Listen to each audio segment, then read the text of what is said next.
Hey there, folks. Exciting news. As you probably know, if you've been following me for any number of years, at this time of year, in the words of Bugs Bunny, at this joyous time of year, we bring you loads of Christmas cheer. What is the Christmas cheer? Well, we get to do something. I say it every time. It's almost unbelievable. It's almost unbelievable. And because people misuse and overuse the word literally, it has come to be meaningless. So listen carefully. We have the opportunity to literally free slaves. That's the headline, folks. That's what we get to do each year at this time of year, at this happy time of year. We get to do something that seems unbelievable. How do we do it? Well, I'm going to tell you right now. We work with Christian Solidarity International. And right now I have as my guest, Todd Chatman, who comes on here every year to tell us about this.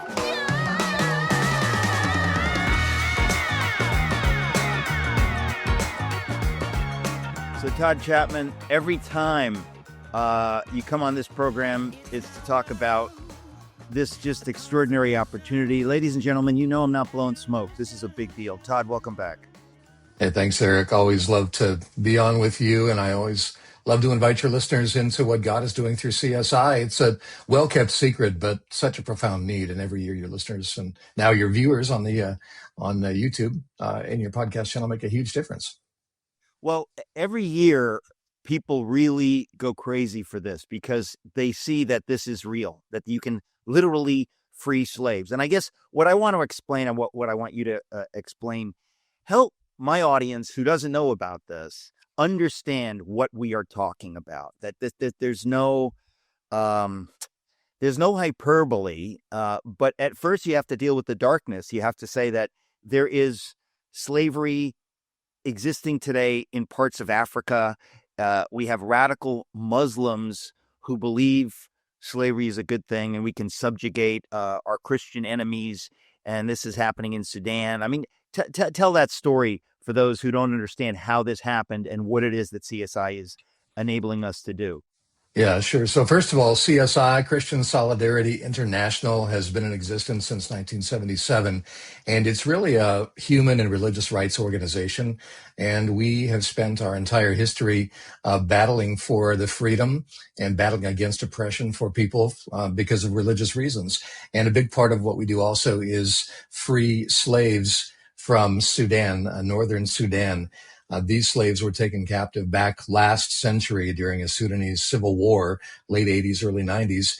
And we're talking about hundreds of thousands of largely women and children who were allowed to be taken captive by Arab slave, masters. And they've been held in captivity ever since. And most of the world doesn't even know that this ever happened. I mean, it's long since been forgotten, except by CSI and the people that support us. And so every year since 1995, thanks to donations from generous people, we have been able to affect the freedom of these Sudanese slaves and bring them back into freedom in South Sudan, oftentimes reuniting them with their families, putting them back in the community from which they were abducted, decades ago, and giving them a new start in life. And we do that all in the name of Jesus. And so since 1995, we've been able to deliver about 120,000 slaves. Let that number sink in. 120,000 people freed from brutal captivity. And now even more every year as people give, we're able to free more slaves every year. And one of the things that we're really excited about, for years, we endeavored to negotiate freedom, not just for these captive men and women, and many of them are women, but also to free the children that they, have had while they've been enslaved.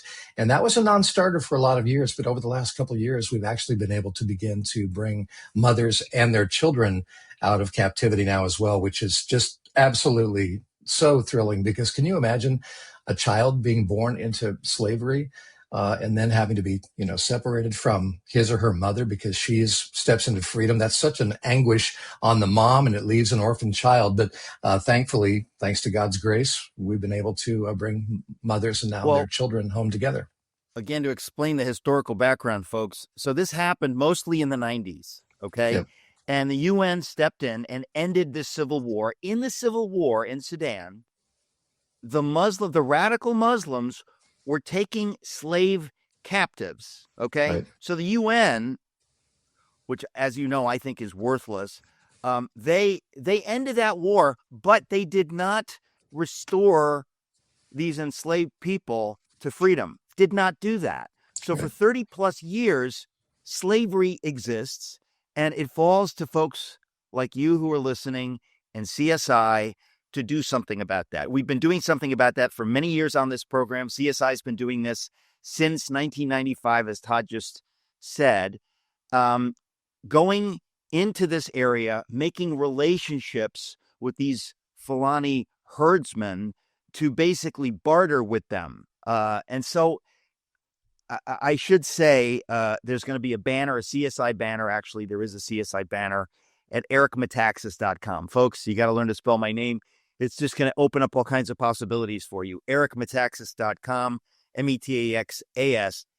If you go there, you see the banner, you click on the banner, the CSI banner, everything is there. So, Todd, tell us what we're saying, and I say this all the time, folks, whatever you give, whatever God puts on your heart to free literal slaves, to free the captives, literally, not metaphorically, literally, it's $250 to free a slave and to put that person, set that person up in a life of freedom. And we'll talk about what that means. Whatever part of 250 you can do, obviously, if you can do 250, that's amazing. If you can do multiples of 250, many people listening to this program can do that. I want to encourage you to do that.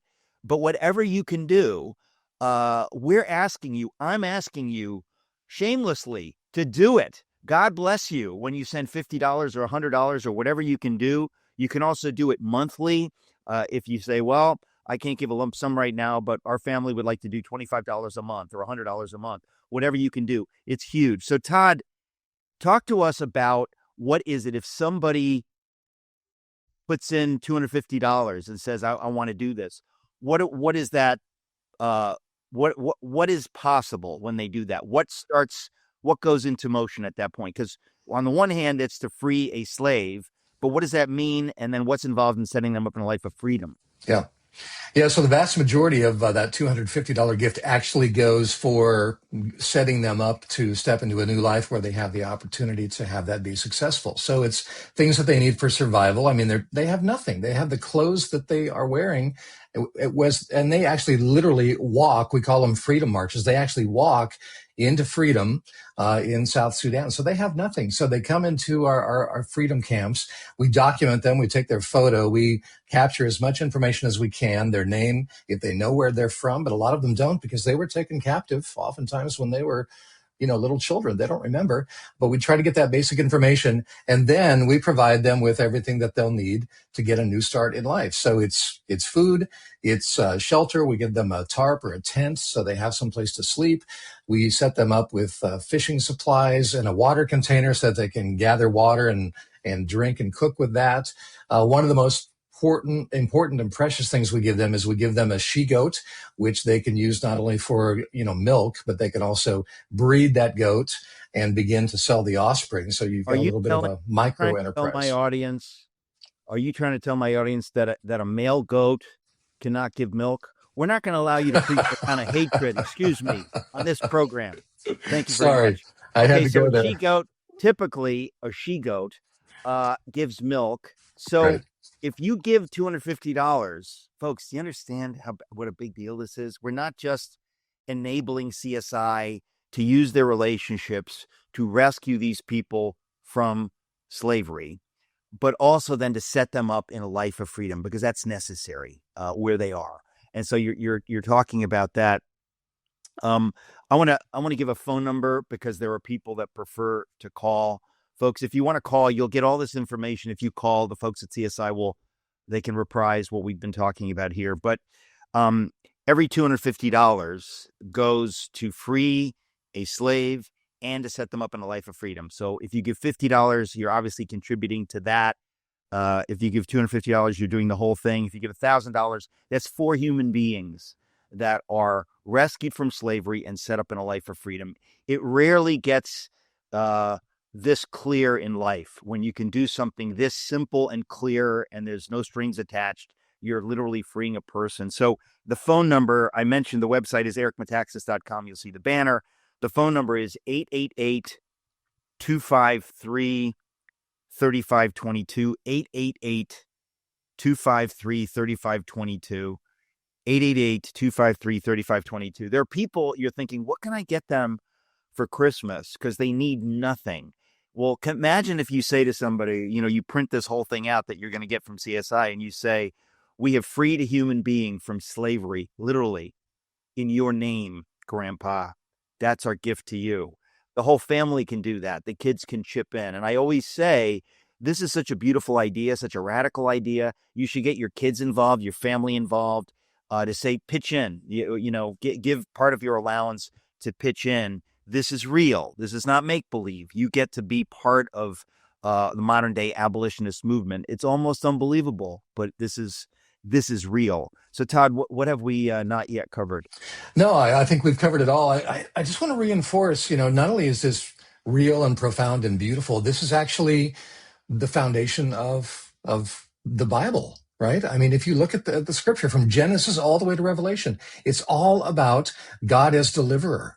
How he freed his people from the bondage in Egypt, then on down through scripture. And ultimately how we know when we accept Christ as our Lord and Savior, that's about deliverance, not deliverance so much from physical bondage, but spiritual bondage. So, if you've never even contemplated giving to set a captive free, I would encourage you to do that. I really believe that this is part of our spiritual development as we deepen our walk with Jesus. And it's so incredibly profound. And Eric, it's such a heavy thing on my heart today because there are more people enslaved globally today than at any point in human history in all different ways. You've got these slaves in Sudan.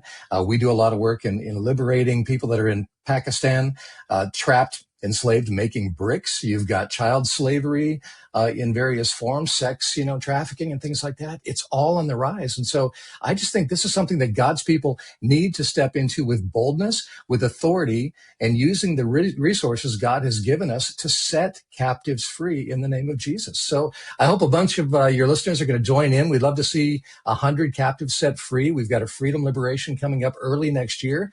And if we had 100 people give $250, that would be 100 slaves that we could free. But, we know from in the past, Eric, your listeners have been so generous and thousands have been freed. So I just can't wait to see what God does through your listeners. Well, this is such a big deal. I never really know how adequately to state it. Folks, seriously, think about this for a second.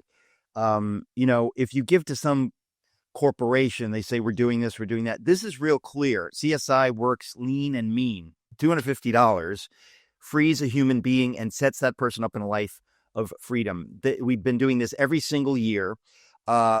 Many of you can do multiples of that. I just want to encourage you at this time of year. You've been blessed to be a blessing. This is something that there's no mitigating factor. There's no but. This is an amazing, clear opportunity to live out your faith. And I say this in two ways. Number one, this is a witness to your family, to your kids, that you're living out your faith. You don't just talk about it. You're not just like going off on, let me tell you about the theology of the atonement. Let me show you that I actually believe that God has blessed me to be a blessing. And what blessing I have, I want to use for God's purposes. I don't think any of us can argue that freeing slaves is God's purposes. This is God's purposes, and he relies on his church to do it. And I also would say this can be a witness to people in your circle, whether it's family or friends, who do not believe, or who maybe they think your faith is kind of phony religiosity that's not for them. And you say, well, think what you want, but I want you to know that in your name, my family has freed a slave. We have done this as a gift to you or to your family. Our family wants to give this gift because we don't think there's anything we could ever give you that would be better than your knowing that in your name we have done this beautiful thing. Folks, this is an opportunity. I just want to say it again. It's an opportunity for your whole family. It's an opportunity for you to show your kids you actually live out what you believe. This is not just words. This is not just about getting saved. This is about living your faith out in a way that honors God, blesses God's heart. And and it's a way to show those, as I said, in your family who maybe aren't on the same page as you, that your faith is real. It's beautiful. You care about strangers, and you use your money to bless strangers. Why would you do a thing like that? Well, because you really believe that God is real and that God calls us to bless those that are struggling, just as we would want to be blessed and touched and rescued if we were in that position. So the phone number is 888-253-3522, 888-253-3522. And it's easier probably just to go online, ericmetaxas.com. You'll see the banner, the CSI banner, ericmetaxas.com. And I want to say, Todd Chatman, that you and I have also talked about the fact that there's certain people say, oh, wait a minute, if we're buying a slave out of freedom, doesn't that incentivize, the people who own the slaves? You're creating this market. And we've made clear that's not what CSI does. CSI has figured out a way around this to avoid what that would look like, to avoid rewarding slave owners by paying them money. So what you do is a barter. Talk about the barter that you do. Yeah, so many of these slaveholders, slave owners are actually cattle farmers, and there is a vaccine that they need to keep their cattle healthy. And these cattle, they're their most prized possessions. I mean, that's how they survive. And so we have procured doses of this. It's called Navidium, and it's a vaccine that they have a very hard time getting. And so basically we say, hey, we'll give you this vaccine you need for your cattle, but you need to set your slave or slaves free. And so it's no cash. And yeah, it's a common question we get. Yeah, aren't you creating a market for this? And we're really not, because we're not paying them financially. And the fact stands, over 120,000 slaves have been freed by CSI. And by the way, CSI is the only organization involved in freeing these slaves. And so if it were creating a problem of, more slaves being taken, number one, we would know about it. And number two, we wouldn't be party to that. So, yeah, set that concern aside. It's a legitimate question, but we've thought that through. And, again, since 1995, this is the way we've been doing it. And over 100,000 people saved. It's incredible. So folks, we want to hit this hard. So I'm asking you, ladies and gentlemen, I don't know how you could not be involved in this, because we're not even asking for a specific amount. When I say $250 frees a slave and sets that person up in a life of freedom, I'm not saying you can either give $250 or nothing. Whatever you can give. If your family says we want to pitch in and we want to do $50, whatever it is, you are helping CSI do this. And as Todd just said, CSI is the only organization that does this.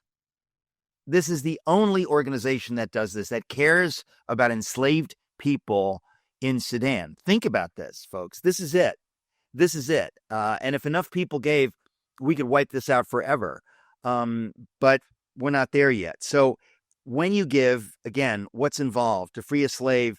That person, obviously, number one, we have to have boots on the ground. CSI has these relationships there where they go to these Fulani herdsmen, tribesmen, that they have a relationship there. That's already established, all right? You can't do that. I can't do that. CSI has already done that over the years. And they go to these people. And so after this person is freed, they are transported to their home village. It's a long walk. I'm sure they're happy to make it. I'm sure it's almost unbelievable that they get to do this after years of enslavement. And then they're set up with farming tools and seed to begin to have a garden, a she-goat to provide milk, and on and on and on. All of this stuff is because of the $250 per person. So we're just asking you to be involved in this. And folks, let me put it a different way. I'm telling you, this is an amazing opportunity. At Christmas time, when we celebrate so much and when we waste so much money on so much stuff that we don't need in our wealthy nation, we're blessed to be a blessing. We get to do something that matters eternally, that's beautiful. And I would say that I think most folks would want to be able to do this, or want to be able to say, hey, I did it. And every year, there's a number of folks, they do this every year. They say, we're going to do it again and again and again and again. I want to say again that you can also do it monthly. If it's easier for you to say, you know what, we're going to set aside $10 a month, $25 a month as a family. You can do that. When you go to the website, ericmetaxas.com, you click on the banner, you can see that monthly giving is possible. However you want to do it, it's beautiful. It's a beautiful opportunity, literally, to set the captives free. And you know that when you do this kind of stuff, you get blessed. There's no way around it. God blesses you. You will be blessed just by doing it. So the website, again, ericmetaxas.com, you'll see the banner, or you can call 888-253-3522, 888-253-3522. There is just no better way to celebrate Christmas, to celebrate the Savior's birth, by doing something like this, which touches God's heart. So I just want to encourage you folks out there, do not miss this. This is beautiful. It's a beautiful opportunity. I thank God CSI exists. If they didn't exist, if they weren't doing this, we could not do it. But they can't do it. We pitch in. So every year I come to you and I ask you, do your part, do what you can. You know what you can do. We ask you to do it. Todd, thanks for coming on. Thanks for explaining this and for enabling us to just do something beautiful for God. So, folks, God bless you as you give. ericmetaxas.com, you'll see the banner. Thank you. During the horrors of the Holocaust, Corrie ten Boom and her Dutch family, as told in her classic book, The Hiding Place, risked everything to shelter Jewish neighbors in their home. They were betrayed and sent to concentration camps, yet Corrie survived and went on to preach forgiveness and hope around the world. That same redemptive spirit lives on in 10 Boom Coffee. Working with Agro Cafe, an Israeli ag tech company, 10 Boom Coffee helps farmers around the world increase their harvests by 60%, improving both the quality of their beans and the quality of their lives. So every cup you pour becomes part of a legacy, one that stands for courage, kindness, and redemption. Visit 10boomcoffee.com. That's 10boomcoffee.com. Taste the goodness that changes lives. Use the code ERIC and save 10%. 10boomcoffee.com. Use the code ERIC. Ladies and gentlemen, I don't mean to scare you. I know that I will scare you, but I don't mean to. I promise you, it has never been my intention to frighten you, to cause just a sense of dread. But if that happens now, it happens. Why am I giving this preamble? Well, it's because my guest right now will be John Zmirak. Don't run away. John says many wonderful things. He will say many wonderful things. He may say some things that frighten some of you. If you have young children or sensitive elderly parents, you may want to get them out of the room right now. But it is always a great joy. I think you can already tell. I'm giddy as a schoolgirl to bring my friend John Zmirak back to the program. John, thank you for coming on. Thank you. When you said schoolgirl, I was reminded of the character of Dieter on Sprockets from Saturday Night Live. Do you remember that from the 90s? Mike Myers, who played this German guy in a turtleneck with his hair slicked back. Of course I do. What made me as happy as a little girl. Of course, he stole that from Charles Dickens. But I want to tell you that you know we're doing this podcast, and there are all kinds of people that are going to discover you and rejoice. They were not aware of your existence. It's my joy on this program to bring folks like you, and even sometimes you specifically, to talk about all kinds of things. Let's start. You wrote an article at is it American Chronicles magazine? No, it's called Chronicles magazine. It's, to my mind, the best conservative magazine in America. It's been right about pretty much everything for the last 40 years. They were right about NATO, not expanding NATO. They were right about the Iraq war. They've been right about immigration, kind of like Pat Buchanan. They were right about everything. Nobody listened, and now they're here to close. It was the first, Chronicles was the first place to ever publish me back in 1992. I've been writing for Chronicles on and off since 1992. And I've got a new piece, a couple of new pieces over there. One of them is called Tribalism, A Cross We Have to Bear. And I think... Okay, now this is a complicated subject, folks. I want to frame it. tribalism, right? We want to be real clear. We're going to try in this conversation to help you understand what we mean by that. In other words, what is, for example, racism? What is anti-Semitism? What is tribalism? There are all kinds of things here. And we're living at a time where we really have to understand with some real clarity so that we can have discernment how to navigate where we are right now, because there are a lot of wicked voices out there, confusing voices. I will never mention Candace Owens by name on this program. I certainly will never mention Nick Fuentes or Satan himself. But the fact is, there are a lot of folks out there that are bringing confusion. And if you're ignorant on this stuff, it's very easy to be confused. The temptations are great, very seriously, especially with young people. So, John, you've helpfully written this article at Chronicles Magazine on tribalism. What is the gist of it? Okay. You know what? One of my favorite books of my own that I've written is called The Bad Catholic's Guide to the 7 Deadly Sins. Now, we know the 7 deadly sins: lust, rage, pride. Most books about them talk about the virtue and the vice and the virtue. So the vice is lust. We don't need to unpack what lust is. What's the opposite of lust? The opposite of lust is not the virtue of charity. The opposite of lust is another extreme at the opposite extreme. It's called frigidity. It's where you despise the body. Maybe you think people shouldn't even have sex in marriage. You prefer celibacy for everyone. It's a neurotic overreaction to the deadly sin. Each of the deadly sins, the opposite of it, is another extreme that's just as bad. The opposite of the sin of vanity, vainglory, is servility, where you act like a slave and you let people kick you around and you don't stand up for your legitimate rights. Every one of the deadly sins has an opposite sin. The virtue is the golden mean, the thing in the middle that takes account of human needs, human capacities, and our fallen nature. So the opposite, the virtue that stands against lust is chastity. That is the controlled, proper exercise of our reproductive capacity. I think this is an important model, the golden mean, the virtue that stands between two opposing extremes. Because I want to just interrupt for a second. First of all, can we make John a little bit louder, because I'm having a little trouble hearing him? But John, what you're saying, this is so important, and it is so rarely discussed. We have, I guess, a tendency, it's human nature, right? To rage against something all the way, so that, it's kind of like you want to avoid the ditch on the left side of the road, so you swerve into the right ditch.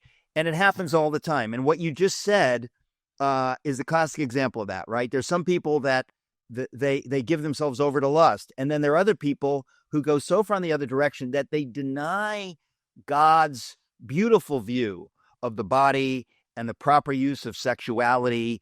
And they become, eremites living on the top of a column in the desert. They deny the body, and it's this kind of Eastern religious rejection of the material.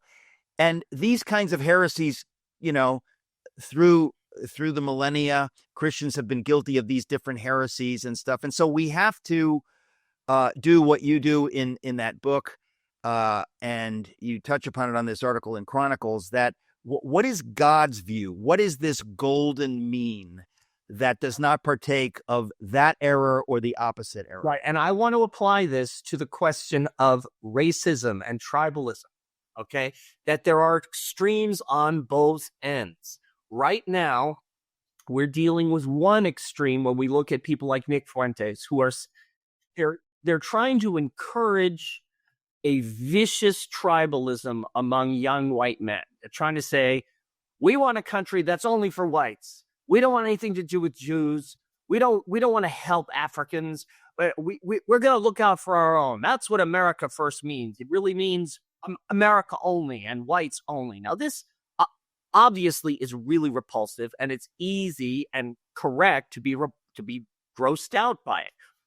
But there is an opposite extreme that's equally bad. And in fact, that's the opposite extreme that's been governing our culture. That is saying that white people have no right to think of themselves as members of a group with any legitimate self-interest, unlike every other group. There's the Congressional Black Caucus. We all accept that. There would never be a Congressional White Caucus. There's all these Jewish organizations. You don't really see Gentile organizations. Only minority groups are allowed to think of themselves as having any legitimate group interests. That has sort of kicked in as a reaction to the crimes of the Nazis. The Nazis practiced a kind of ethnocentric tribalism that was so vicious, so monstrous, that the Western world was kind of traumatized by it. And in my article at Chronicles, I actually make a historical comparison. Up until like the 1980s, really, Ireland was considered one of the most puritanical countries on earth. It had very strict censorship. There was no pornography. There was no legal divorce. A very strict Catholic sexual morality prevailed in Ireland, arguably a little too strict. It was something of a puritanical country. My mother's Irish Catholic, and she told me she never stopped feeling guilty about sex, even in marriage. It still felt sinful to her, even though she was married to my father. And that kind of mentality where sex is just fundamentally dirty. I used to joke, growing up with an Irish mother, sexual intercourse, like killing, is almost always wrong, except in narrow special circumstances such as self-defense and marriage. That kind pause for laughter. Yes. Now, that kind of attitude, where did that come from in Ireland? I did some research. It turns out Ireland used to be kind of a libertine country. It used to have a lot of children born out of wedlock. It used to be kind of loosey-goosey when it came to sexual morality before the potato famine. But the problem was the Irish population in 1848 was bigger than it is now. They had like 8 million people on that tiny island, and they were all living on potatoes because they didn't have much else because the English were taking it. When the potatoes went bad, when the blight hit the potatoes, a quarter of the population died of starvation, and another quarter fled to America and Canada. Half the population went down by half, and half of that were dead. In a reaction to that, to having seen so many people starved to death before their eyes, the Catholic Church and the authorities in Ireland imposed rigid, severe sexual morality in order to keep the population from growing too quickly. And they managed to batter it into people's heads to where they felt guilty about sex even with their spouses.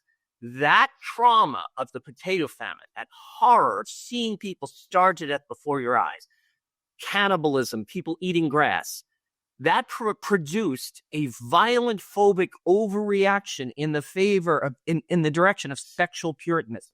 Well, likewise, in my article at Chronicles, our experience of liberating the death camps, of the Nazi war crimes trials, of all the evidence of the Holocaust, made us in the West phobic about the very idea of patriotism, the idea of controlling immigration, the idea of the majority group having any claims at all. And currently, there's a very good book about this called The Unprotected Class. The Civil Rights Act does not protect white males. My employer could call me in tomorrow and say, yeah, we're firing you because we have too many white guys here. And I have no protection. White males are carved out as an unprotected class under civil rights laws. Affirmative action, quotas, all these things. White men have been a kind of scapegoat. Why? Well, white men ran the death camps. Well, Americans didn't. My father served under General Patton fighting the Germans. Why should my dad and I be scapegoated for the crimes of a foreign country a lifetime ago? But it's there. It's there. Tribalism is the tendency to group together with people who look like you and are similar to you, and to think, we have interests in common. This is part of man's human nature, like sexuality, like aggression, like acquisitiveness, all the drives God put into us. Like them, it's tainted by the fall of man. But that doesn't mean we can rip it out. You can no more rip out the impulse of tribalism than you can rip out sexuality. You can't fully repress these things. And when you try to, people become neurotic. They react. They become excessive. I mean, Bill Clinton in the 90s was giving talks where he was boasting about the fact that immigration was going to make white people a minority in America. And isn't that great? Now, I don't think it's the worst thing in the world, but I don't see why it should be a government policy and why it should be okay to brag about that. You wouldn't brag about. Well, I just want to interject. To my mind, talking at all about the color of people's skin, I find stupid. In other words, the question is, what is your culture, right? I mean, if you are somebody who has come to America in the last 20 or 30 years from Africa, you are culturally dramatically different from inner city Black people. It's like completely different cultures. So the color of somebody's skin, in a way, this is of course the legacy of slavery in America, but it's a strange thing. I mean, it's a strange thing that my parents came from Greece and Germany. We were not here, during slavery times, whatever. It kind of becomes crazy just to group people, just according to the color of their skin. So when you're talking about tribalism, I want to say, I want to take it to this issue of patriotism for a moment. It's healthy to be proud to be an American. It's healthy if you live in Greece to say, I am proud to be Greek. I am proud to be of Greek ethnicity. There's nothing wrong with being proud of who you are, of the wonderful accomplishments. The problem is, of course, John, when any of these things is taken to an extreme, and when any group begins to demonize those who are not part of your group. And so there is a golden mean. It's one thing to be proud. It's another thing to make an idol of your ethnicity or to make an idol of your tribal identification. Or to demonize one particular group because of its ethnicity. And that's the thing. Whites have been demonized in academia and in the culture. Demonized. Whiteness is called a disease. There's a president of a state university in California, one of the state universities. I forget its name. He's president of the university. He talks about the need to eliminate whiteness. Imagine if you were talking about eliminating Blackness or eliminating Latinicity. You're allowed to use rhetoric about white people that, if it were used about any other group, would be immediately labeled as genocidal. You're allowed to talk about whites the way the Hutus talked about the Tutsis in Rwanda before the genocide. Yeah. And the reaction to that is that a lot of young white men are sick of being told that they're the demons, being told that they are subject to discrimination. Nobody else is. They don't have civil rights under the Civil Rights Act. So they are gathering in angry online tribes behind people like Nick Fuentes. Nick Fuentes is taking a legitimate impulse of tribalism to a nasty, vicious extreme. And in fact, he's saying, stop demonizing white people. Can we all just get together and agree to demonize the Jews instead? I mean, come on. I think I can bring together left and right. Most Americans, this is something we can unify around. Let's bash the Jews. And it's ugly and it's infectious. And we're seeing it in more and more on the right. What I don't want to see in reaction to the foulness of Nick Fuentes and the increasing recklessness of Tucker Carlson, we can talk about that later, I don't want to see the conservative movement go back to the Paul Ryan, Lindsey Graham, Mike Pence neoconservatism, which says that ethnicity means nothing. Tribes mean nothing. America means nothing except a bunch of political principles that are in the Constitution and the Declaration. America is just an ideology. It's just a propositional nation, like the Soviet Union. It is Well, an now, hang ideology. on. So now you're going to have to explain this carefully, because to some extent I would agree with that proposition. So where do we differ? Where do you differ from that idea? Because to me, just as an example, my father comes from Greece. My mother comes from Germany. They come to America. They buy into the ideas here, and suddenly they become as American as George Washington, period. So how is that different from buying into an ideology? Are you saying it's because they're buying into a set of cultural values and not just a political ideology? Is that the distinction? A very wide set of cultural values inherited from England. You could take the American political ideology and plant it somewhere else that wasn't settled by people from England, and it wouldn't succeed. We know that because when all those countries in Latin America rebelled against Spain after like 1805, they all established American-style constitutions. They all looked to the Declaration of Independence. They all said they wanted democratic republics with separation of powers. None of them succeeded. They all became dictatorships. Why? Their culture was Spanish culture, which is different from English culture. Excuse English me. culture. Yeah. I'm going to, because I'm writing this book on the revolution, I'm thinking a lot about what you're talking about. I would argue, and as you know, you're a Catholic and I'm a pro-Catholic non-Catholic. So I can talk about this, I hope, with clarity.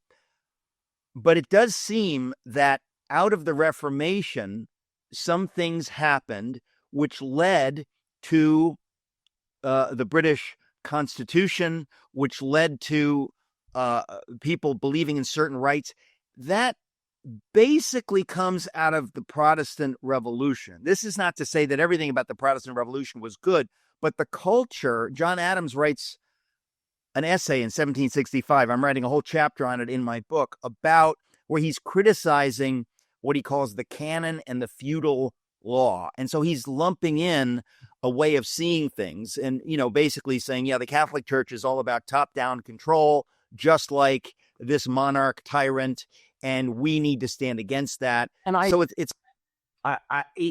agree that to some degree, the Catholic Church, especially after the Renaissance, in the Middle Ages, the Catholic Church was actually pushing against the government. There was a tension between church and state, and the church actually supported decentralized power, subsidiarity. All those things kind of went away during the Renaissance. During the Renaissance, the Catholic Church and the Lutheran Church both went totally in for all power to the government. We support the government supports us.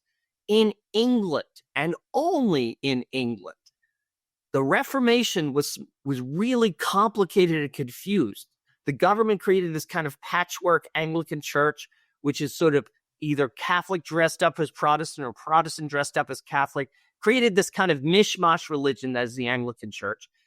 And low church Protestants, the Puritans, were rebelling against it.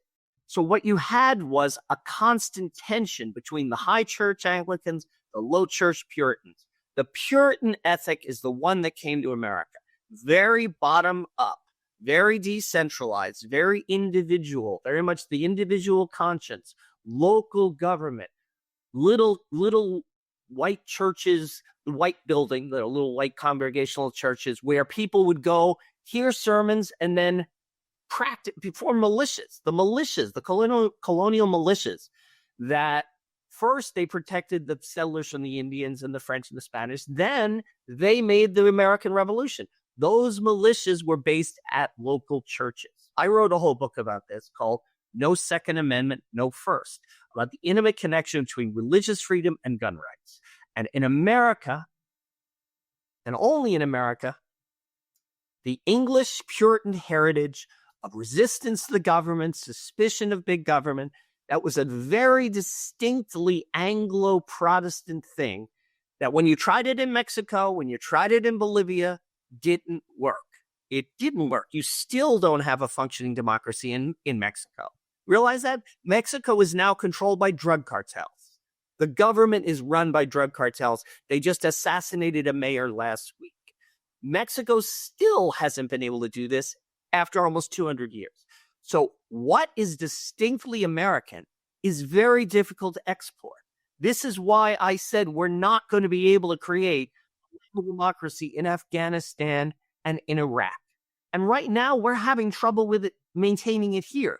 We brought in so many people from Somalia and put them in places like Minnesota explicitly in order to increase diversity.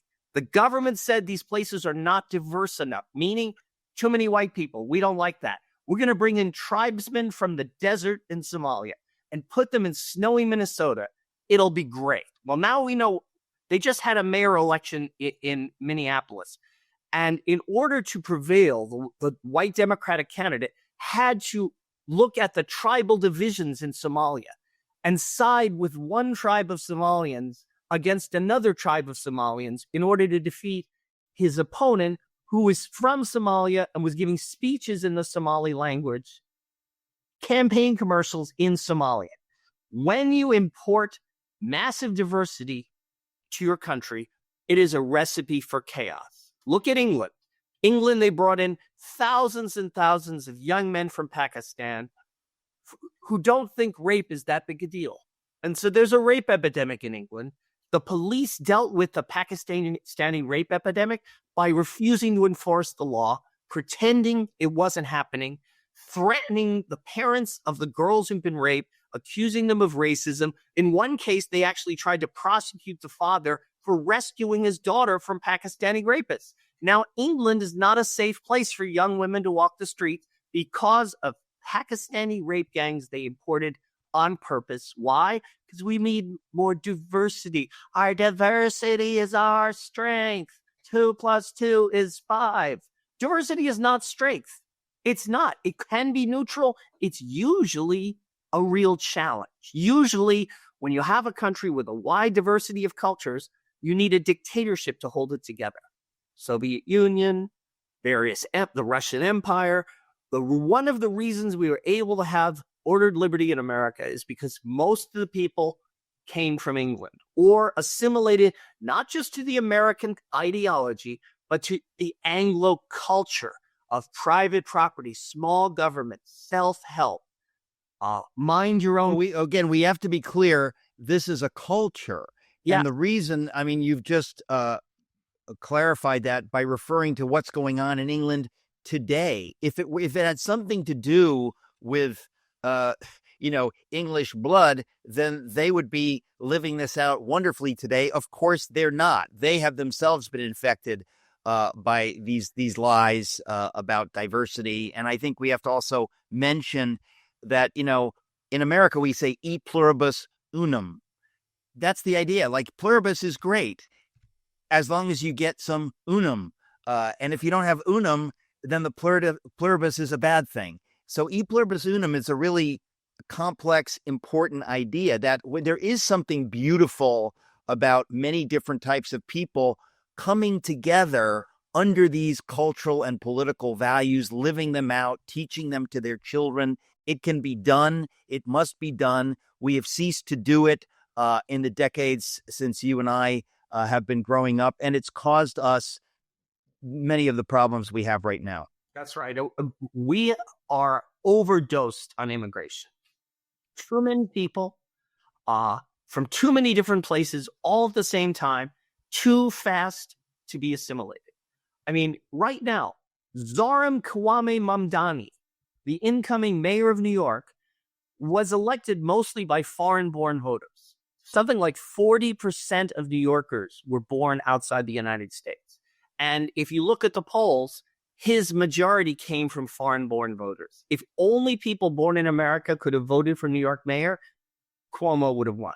That has its own problems. But Zohran Kwame Mamdani, a Marxist Muslim, is going to be mayor of New York because the New York you and I grew up in is gone. It has been ethnically cleansed. All the people who voted for Giuliani moved to Islip in Mineola, got out of New York City, and have been replaced by foreigners from the third world high percentage of whom are on welfare and government assistance, who benefit from affirmative action. Again, the government discriminates in favor of these foreigners against white males like you and me, because we are second-class citizens, because somehow the Holocaust was our fault. This is the madness of our mainstream political culture that is driving people to crackpot, vicious extremes like Nick Fuentes and Candace Owens. Well, that's what's so interesting to me is that if you're a young man, let's say, who sees the lunacy and it's offensive to you, you're constantly being told that, being a boy or being a young man, you're bad, you're toxic. You naturally resent that. And if somebody tells you, you know what, I agree with you, you're not toxic. And we need to stand up for ourselves. You can see how people get sucked into that in the same way that Hitler was able to identify actual problems. Right. That's the first step, right? Yeah. You find people and you say, you're unhappy, right? You're being mistreated, right? And the fact is, yes, they are. And then you say, well, I've got a solution. And of course, the solution is as bad as the problem. You lead them, these young men, to hate women. Instead of thinking of women the way God wants us to think of women, we're created equal in God's image. God calls us to marriage, to love each other. That division, which is satanic, is exacerbated, is underscored. And that's what folks like Fuentes do. They say they're the problem, women are the problem, or you're white, blacks are the problem, or you're somehow Gentile, Jews are the problem. But you can see how young men, particularly since we're talking about Nick Fuentes, they get sucked into this because they look around, they look at the DEI lunacy that has demonized them as white, for example, or as young men. And they go, you know what? That's wrong. They're correct to say that that's wrong. But the solution that Fuentes provides is satanic. It really is fascinating to me. Satanic, but so is the status quo. And it is just as satanic. Well, that's the point. It's like you've got a satanic problem, and then you say, and this gets back to what you said at the beginning of the show. It's like, yeah, we've got the satanic problem. And then the solution is the opposite extreme, which is equally satanic. Exactly. So the devil wins. He doesn't care, if you fall to the left or fall to the right. As long as you fall, he's happy. God wants us to have his view of things, which really requires a biblical worldview. And there are a lot of young people, including young people who think of themselves as Christians, who don't have a really profoundly biblical worldview. It's a very surface view of what it means to be a Christian. We have a lot of churches that don't have a biblical worldview. My own church, the Catholic Church, is constantly bashing the Trump administration for just enforcing our immigration laws. It's pretending that it's somehow inhumane to send somebody back to their home country when they've overstayed their visa. There's one bishop of Fort Worth down here in Texas, Bishop Zeitz. He compares deporting an illegal immigrant to aborting a baby. Now, what does that say? That says that if you're Guatemalan and you're here illegal and I send you back to Guatemala, that Guatemala is like a medical waste dumpster where we put aborted babies? What? I mean, that's racist. That's offensive. To say that sending people home to the village where they were born, where their cousins live, is like murdering babies. But we have bishops saying things like that. There was one bishop, I think in West Virginia, compared ICE officers to Nazi extermination SS officers. He compared our brave people trying to enforce our immigration laws to Nazis rounding up Jews. Look, let's just call this what it is. It's fashionable leftism, and we have to reject it, folks. And we have to reject it firmly because it is doing tremendous harm, just generally speaking, to everyone who lives in this country. It's doing harm. And when people, it's much more horrifying to me when spiritual leaders buy into this lunacy. I don't get it, but it's a fact.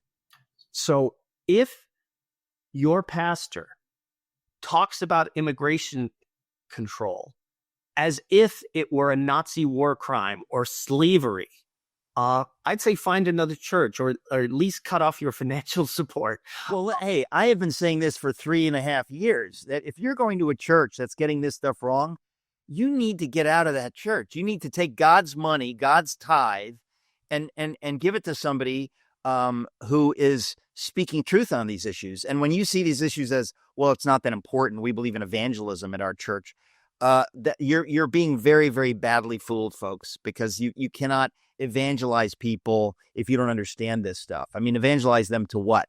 That's kind of that's another story. Well, Donald Trump has been doing a very good, very responsible, statesman-like job of trying to enforce our legitimate, just immigration laws without in any way stirring up ethnic hatred or resentment. He's done a good job being an honest broker in the Middle East, trying to help Israel maintain its security without being excessive or unfair to the Arabs in the area. We are going to look back at Donald Trump and we're going to be nostalgic for him. When he's out of office, we're going to wish we had him, because I don't see anybody on the right stepping forward who's going to be the kind of leader that Trump is. I'm kind of hopeful. I'd like to see Tom Tillis run, or Tulsi Gabbard. I'm not sure what I think of Vance. I don't know who Tom Tillis is. Not Tom Tillis. Who's the guy? Tom Homan. No, the guy from Missouri. Who's the senator from Missouri? You're thinking of the singer Mel Tillis? No. Yeah. Not Tillis. Not Tom Tillis. I keep hoping Stephen Miller will run. Oh, I wanted him for Pope, but I will settle for him as president. I got to tell you, well, because he brings this kind of crazy fire that we need. Josh Hawley. Josh Hawley. Oh, Josh Hawley. Josh Hawley is a friend. I've interviewed him at Socrates would be in the city. We should. Josh Hawley is phenomenal. Let's be clear, ladies and gentlemen. Josh Hawley, Senator Josh Hawley, Missouri Senator Josh Hawley. He's amazing. He wrote a spectacular book about manhood. He gets this stuff like crazy. He's very brave. He's a U.S. Senator. He's young. By the way, his book contract was canceled by his publisher because he questioned the theft of the 2020 election. He had to find another publisher. He was somebody who spoke up about the election steal in 2020. Yeah. He's a genuine populist, really cares about the common man. He's a real solid Christian, genuine conservative. We need people like Josh Hawley to be the leaders on the right. I can't think of anybody better than Josh Hawley. I mean, I like a lot of the folks out there, whether it's J.D. Vance or Marco Rubio, blah, blah, blah. But let me tell you, nobody beats Josh Hawley in my mind because of what we're talking about. You need a kind of fire that I think, I'm not going to say that none of those other folks has it, but Donald Trump has set the bar very, very high in terms of courage and willingness to take the lumps. So again, so that my piece over at Chronicles is called Tribalism, A Cross We Have to Bear. And I've got another piece where I answer Robert George. He's a Princeton philosopher, Catholic, and he's been weighing in on all this Nick Fuentes stuff. And what he is saying is we must just embrace abstract principles of equality. And that's all that we're here to conserve. We're just here to conserve the political ideology of America. And I would say, no, there's a lot more that has to be conserved. The culture, the people, the prosperity of American citizens. We can't turn conservatism into a dry, abstract ideology like communism that only cares about abstract philosophical principles. John, I didn't expect to bring this up, but I'm not kidding. By the way, I love Robbie George. I interviewed him recently for Socrates in the City. But on this issue, I pretty much write about exactly what you're talking about in my book, If You Can Keep It. We have to love our country. What does that mean? Lincoln understood this. I mean, he wrote about it himself. But what does it mean to love your country? And your countrymen, your fellow Americans. You have to love your fellow Americans enough not to send their jobs overseas to be done by cheap labor abroad. You have to love your fellow Americans enough not to get them into stupid wars, not to replace them with immigrants from other countries with different incompatible cultures who want to build mosques and impose Sharia law. You have to concretely love your neighbor, not just love some abstract principle that all human beings are interchangeable units. So if some Afghan comes over and manages to get citizenship, right there, he's every bit as American as descendants of Thomas Jefferson. No. Well, this is what's so interesting is that I just think of my mom and dad, my dad especially, when they became American citizens, they loved America. Right. Loved America, taught me to love America. That's a big deal. That's a big deal that they understood that what a privilege we get to live in this fantastic country, this wonderful country. So when obviously this is not to say we can't have any immigration, but you have to have only the kind of immigration where you're able to control it and the people who come in are able to assimilate. If you bring in so many people who do not assimilate, you destroy everything for everybody. And look at the great state of Minnesota, which is now basically a colony of Somalia. Great job. I got to tell you, we've had Mike Lindell on the program. By the way, it's a good opportunity for me to remind everybody who listens to this program, folks, please support this program by going to mypillow.com or mystore.com if you want to get my books, but go to mypillow.com. Please use the code ERIC. Please support Mike Lindell. Talk about an American hero. Talk about somebody who's been vilified and attacked. mypillow.com. Use the code ERIC. John Zmirak, I'm told we're out of time. I'm glad to have you on, and I know that some people have been frightened, but folks, I want to be clear, that was not my intention. John, thank you very much. Thank you, Eric. God bless. This Christmas, as we celebrate the Super Centennial coming up, Super Centennial 250th, there's no way, better way to support it than by supporting my friend, an American hero, Mike Lindell. He's one of the main sponsors on this program. He's the man behind My Pillow. He put his money where his mouth is. Some of you know this if you've watched the program. He stood up for the country. He was unfairly canceled by the big box stores. So I want us to stand with him. So please go to mypillow.com. Use the promo code ERIC to save big on pillows, sheets, slippers, everything you need for Christmas comfort. You'll sleep great, save big, celebrate freedom with My Pillow. Mypillow.com. Use the code ERIC.